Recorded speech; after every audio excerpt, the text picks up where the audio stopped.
Yan guys, ang ating ulam, sinigang na pork. Yan o. Tapos marami siyang gabi at okra. Siyempre may pangsigang na sili. Lalagyan ko kayo guys mamaya ng kangkong pag malapit ng maluto. Ayan o, malapit na yung sabaw niya kasi mayroon siyang gabi. Ang sarap ng gabi. Maligat. Yan guys, o. Yan, sarap nito guys. Daming okra. Yung okra ay solve na ako dyan. Yan ang ating ulam ngayon guys. Lalagyan ko yun ng kangkong maya-maya. Kung malapit na siya ang maluto. Ayan, paluto na yan guys. Yung okra na lang ang lulutuin ko. Mayroon na yung pang-asim. Yan ang sarap ng gabi.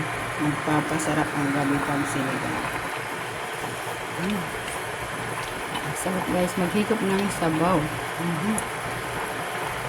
Ayan, lutuan na naman tayo ng tanghalian. Kayo, anong mga ulam nyo ngayon? Luto-luto na tayo guys. Ayan. Tatakpan ko muna yan para maluto na yung okra. Thank you for watching.